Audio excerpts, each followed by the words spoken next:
Hey everybody, how's it going? It's the Crystal Flaffy, and today we're going to be talking about Yaksha. This one was suggested. This was one of the mons suggested to me by my buddy Benthic from my clan Solaria. So shoutouts to you. And also I forgot to mention in the Loki video, Benthic was the one that gave me the skill book values for Dark Loki. He might have as well for Light. I just don't remember. I think it was just Dark, though. Yeah, he gave me the book values for Dark Loki, and he also gave me the book values for Dark Yaksha for this video. And then the next one that we do, I'm going to be going over Shura, which he also gave me the book values for that. So, big thank you to you. I will also thank you again in the next video as well. Sorry for forgetting to thank you in the last one. Anyway, let's jump right into this Philip DeFranco style. Let's go find Fire Yaksha. Fire Yaksha is actually really good. Not a lot of people use her from what I can tell, but she's a really good mon. I don't even use her myself, so I don't know why. Like, if I knew better when I started playing, I probably would have, well, I definitely would have built her. So here's the Evo 1, Evo 2. Oh, that was badass, just, no, This is very badass. I like that. And here's the Evo 3. Let's take a look at the variant. I don't know. I like the regular. Or do I? No, I like the variant. I like the variant because it has purple in it. Looking at the stats, she's a defender. Her defense and HP are both really good. Her attack is alright as well. She's not meant to be doing damage, but her attack stat still is pretty nice. Looking at her skills, she has attack down on 3-star, 80% 2 turns. Skill books bring it up to 90% and give it 20% damage boost. On 5-star, she has blind, 70% 3 turns. And it used to be 50%, by the way. But they did end up buffing her a little while ago. I don't remember when, but got a nice buff there. Skill books, though, do bring it up to 100% and give a 10% damage boost. So really good skills overall. 90% 2-turn attack down, 100% 3-turn blind. Amazing. And where you'd want to use her? Titans. She is a excellent Titan mon. Really good debuffer. I don't see anywhere else you'd want to use her. Yeah, there isn't really much in other places you want to use her, but she does really well in Titans. With her leader skill as well, that is very helpful. Crit damage leads are amazing for Titans. And yeah, you can use her for the Wood Titan, of course. That's where you'd want the attack down mainly. Blind isn't super important against the Wood Titan. It's helpful, but once you have trinkets on your mons, it's kind of useless because the Wood Titan does, well, all Titans except for Light have a base 10% crit rate. And if you have trinkets leveled up, you most likely have more than 10% crit resistance, which would make those Titans' crit rate 0. So the blind is pretty much useless against Wood Titan if you have max trinkets, but it is very useful against Light Titan, which has a base 100% crit rate. Blind would bring that down to 50%, and then your trinkets as well would bring it down by another up to 25%. So it would bring it down to, I think the lowest you'd be able to bring it down is to 25%, sorry, which is really good. And then, of course, it lowers crit damage by half as well, which is useful against the Dark Titan if you don't have max trinkets. And how I would build her, HP defense, or HP defense could work, but I think HP defense is better. And yeah, that's pretty much it for Fire. I definitely recommend building her if you don't have good Fire debuffers. The other replacements, like, she's really good. Nezha is also a really good attack down debuffer for the Wood Titan, and so is Fire Shinobi. If you don't have either of those, I do recommend the Fire Yaksha even more than I currently am. But anyway, here is Fire. Oh my god, I cannot speak today. Here is Water. She's nice and blue. Dabba dee dabba die. There's the variant, which is like more of a violet color, I like the variant. Yeah. She is an attacker. Her attack set is actually really good. Her HP is good as well, but that attack stat, wow, that's getting close to Nat 5, like low-end Nat 5 stats. And her defense is low, but it's not terrible either. As long as it's above 2k, I'm happy. Looking at her skills, she's double stalker, 30%. Skill books bring it up to 50% on both. I don't have a water Yaksha, so I cannot check what the damage boost is. So I don't know about that. It's going to be somewhere between like 15 and, say, 25% or something. I don't know. Just guessing. But anyway, where you'd want to use her, you can actually use her for a lot of places. She's probably the most diverse. Or not the most diverse, the most flexible in terms of the Yaksha. I think flexible would be a better word, as in you can use her in multiple different types of content. You can use her in Titans, just as a general damage dealer until you get some Unflinching Strike and Courageous Strike mons. So she's definitely good there. You can use her for farming. It's really good for that. Fire Colossus as well, just as a general damage dealer. Same for GB10 and GB8 and GB9.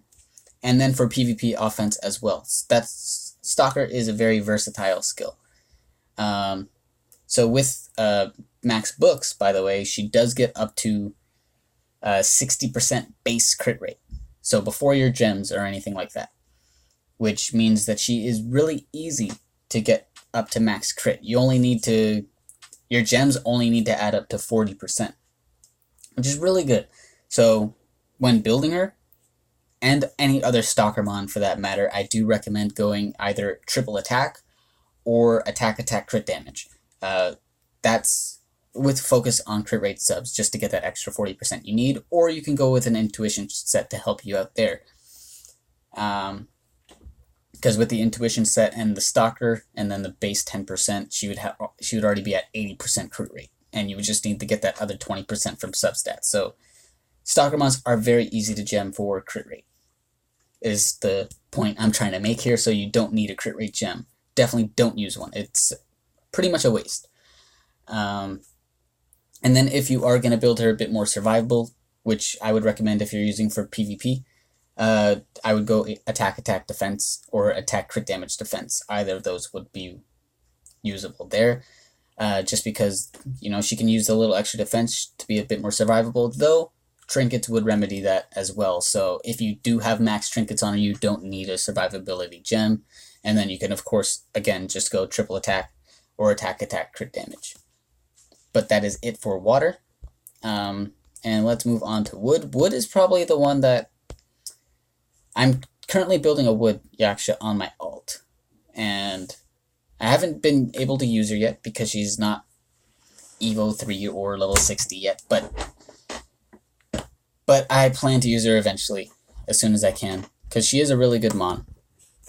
Here's the regular She-Hulk over here, and there's the variant. I really don't like how a lot of the wood variants turn orange. They no longer feel like wood mons to me. They look like they're fire mons, or like kindling mons or something like that. So yeah, I like the regular more. She's an attacker just like water. Her attack stat is lower. Her HP is about the same, and so is her defense. But that's okay, because her attack being lower is to balance out that she has a damage boosting skill, whereas water does not. But anyway, looking at the skills, she has sleep on her 3-star, 100% 2 turns on crit, so she is crit required. Gets a 30% damage boost from books. And then on her 5-star, she is Hunter, 50%, which also gets a 30% damage boost from books. So she is a crit required mon. You definitely need a square slot when building her. And then, see, this is the thing about Yakshas. Her leader skills are good for pretty much all of them. To a lesser extent for light and dark, but we'll get to those. But for fire, water, and wood, they all really benefit from it. Well, water and wood benefit from it for themselves, because you're going to be building them. They're going to have max crit rate if you gem them right anyway. So that extra crit damage is very helpful. And then for fire, the crit damage lead is good for pairing her with Courageous Striker mons for your Titan teams. So all three of those are excellent candidates for the leader skill. Anyway, where you'd want to use wood, The main place you'd want to use her is PvP, but you can also use her for farming for GB7, and also Titans as a general damage dealer, but she will fall off there. She's not the best, but she is decent until you get better Courageous Strike and Unflinching Strike mons. Whereas the sleep is useless, it's the hunter really that's going to help you out there. But mainly for PvP is where you'd want to use her, just because that 2-turn sleep is really good. 2-turn CC is always good. And then the hunter as well. So she's good for, even during special season, she's really good as a leader on PvP offense. Just start off with that 50% hunter and the crit damage lead for the rest of your team. It's really good. It's really good. Especially with a lot of water mons being on defense, having a wood attacker is excellent. It is very helpful. So yeah, actually, I think I should build a wood Yaksha for my main. Now I'm considering it. Anyway, here's Light. And I actually do have Light Evo 3. I haven't built her up. She's only level 50 right now. Maybe one day I'll finish her, but I don't know. I definitely will, but I just don't know where I'm going to use her just yet, so that's why I haven't done so. Looking at her design, there's the regular, here's the variant. I kind of like the regular more. The variant looks like it's like made out of clay. It doesn't look like it's like a real living being, you know? Like maybe if the brown had a bit more brown to it, it looks like a bit too diluted. I don't really like that. Or desaturated is the word, not diluted. Anyway, looking at the stats, she is also an attacker, so we got 3 attackers among the Yaksha. Her attack stat is, I believe, higher than Waters but lower than Woods. No, flip that. Higher than Woods but lower than Waters. Her HP is higher than them both, and her defense is higher than them both as well, but not by much, nothing crazy. Looking at the stats, the skills, she has 3-turn defense down on her 3-star, and skill books bring it up to 80% and give a 15% damage boost. Overall, that's an amazing skill. 80% 3-turn defense down is absolutely amazing. And then she has Predator on her 5-star for 30%, and skill books give a 30% damage boost there. You can use her in a couple places. So first off, you can use her for Titans, just for that defense down, and she'll get a little bit of extra damage with that Predator, but nothing crazy. Her main purpose in Titans would be for that defense down. Then you can use it for DB7. That is the dark one, getting the defense down on, I believe it is a Dark Persephone. That's in the first wave, and then of course on the dragon as well, so it's really good for that. And then the Predator as well is really good for DB7 in general. And then you can use it for PvP offense. Not for defense, unfortunately, just because the defense down, of course, being single target isn't great there. But on offense, it could be useful. You'll most likely not be landing the defense down just because of resist, but you'd be using her for her Predator and just being an attacker if you use her for PvP offense, which her leader skill would also come in handy there, especially during special seasons. Just start off the match with a 30% Predator hit on the entire team. So that's really good there. And how I would gem it. You can go fully offense, like attack, triple attack, or attack, crit rate, attack, crit damage, something like that. But also, Bruiser build would be interesting for her. So HP, attack, defense. That's something that'd be interesting for her as well. Typically, I like having Bruiser builds for some attackers for PvP offense. Like my Fire Indra, I have running a Bruiser build as well. And I'm probably going to, like, if I ever get to building my Yaksha, I'll probably put her on the Bruiser build. I'm unsure right now, but that's what I'm leaning towards. So that is something to keep in mind as well. Though with her leader skill, of course, you would want her to have crit rate, so keep that in mind. Bruiser build won't work if you're using her for her leader skill. Well, it won't work for her. It'll work for your team, of course. Anyway, let's go on to Dark. Last but certainly not least. Honestly, between Light and Dark, I probably want Dark a little more. Even though I already have Dark, already have Light, I would probably trade if trading was a thing. Anyway, here's the regular. Here's the variant. Oh, this is a tough one.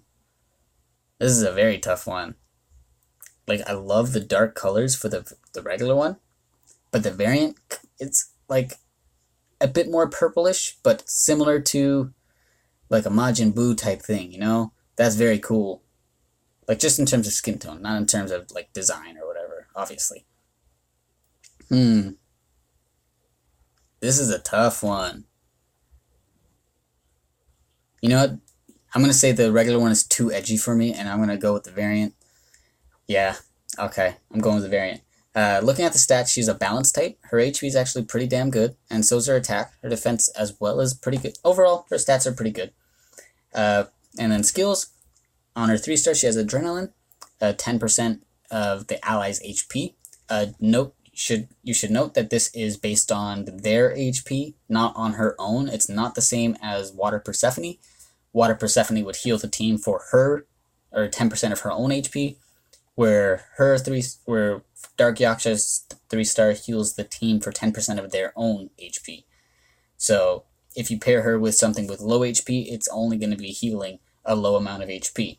But if you heal it with something with a high HP, so like a Dark Miho, she'll be healing a lot of HP.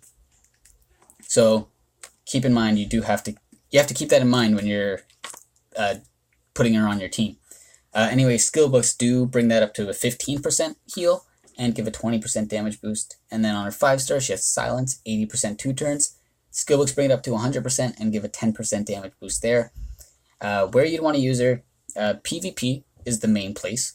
She does have use in GB10, and I'll get to that in a moment. But first, let's talk PvP.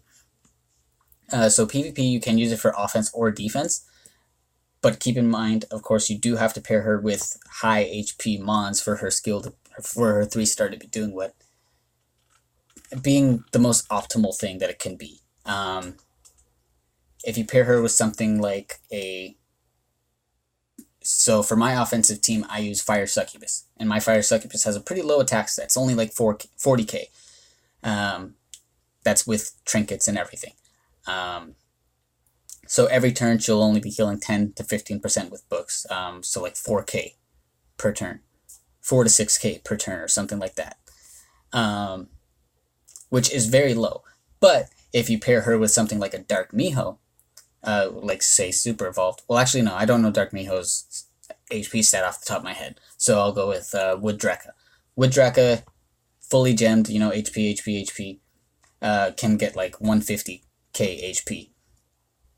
So if you were to pair your Dark Yaksha with the Wood Drekka, he'll be healing 10%, 15% of his own HP every turn, so which would be like 15k to like, what is it, like 22.5k or something like that. I think that's 15% of 150.